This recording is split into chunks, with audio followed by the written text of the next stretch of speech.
Hi, I'm Congressman Jim McGovern, co-chair of the Tom Lantos Human Rights Commission, an official bipartisan body of the United States House of Representatives.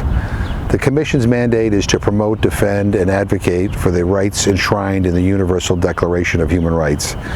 One thing the Commission does is work for the release of prisoners of conscience around the world.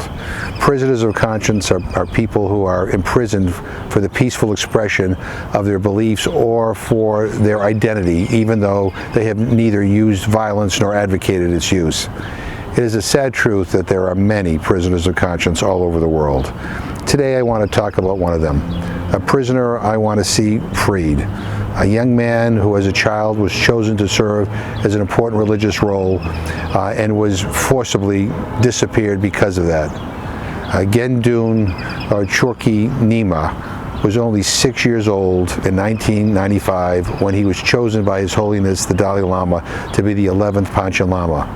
The Panchen Lama is one of the highest positions in Tibetan Buddhism and, according to tradition, plays a role in the recognition of the reincarnation of the Dalai Lama. Just 3 days after he was selected as the 11th Panchen Lama, Chinese government authorities kidnapped him and his family. They have not been seen or heard from by anyone outside of China since then.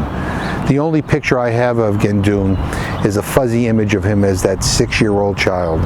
On Saturday, April 25th, he will turn 31 years old. Chinese authorities tell the world that he and his family are safe and well. They say that he is living a normal life, but we don't know that for sure.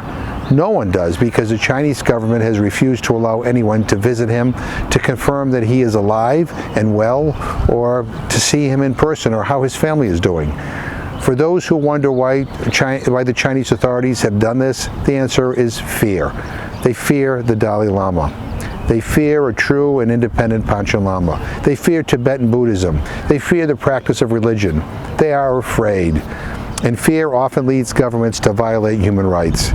Today, all of us are confronting a worldwide health crisis, the global COVID-19 pandemic.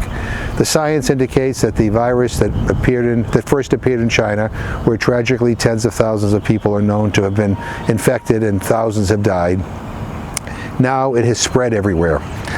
We know the virus is highly contagious. We know it is transmitted especially quickly and lethally in places where people live together in close proximity, including prisons and detention centers. For these reasons, international health and human rights bodies are urging an immediate and substantial reduction in prison populations around the world. The UN High Commissioner for Human Rights has called on governments to examine the ways to release those particularly vulnerable to COVID-19, among them older detainees and those who are sick, as well as low-risk offenders. Prisoners of conscience are, by definition, low-risk offenders. My birthday present to Gendun is to renew my call for his immediate and unconditional freedom, and for that of his family as well. He should be freed because no government is justified in doing what the Chinese government has done to him. To kidnap and hold someone to control his entire life and the lives of his family members for decades with no end in sight. He should be freed because, as a confined person, he is likely at higher risk from the coronavirus that is claiming the lives of people of all ages. He should be freed because he has the right under international law to freedom of thought, conscience, and religion, including the right to practice his religion as he chooses. He should be freed because he is still a young man and it's the right thing to do. So happy birthday, Gendun. May this year be the year we have the privilege to meet you in person.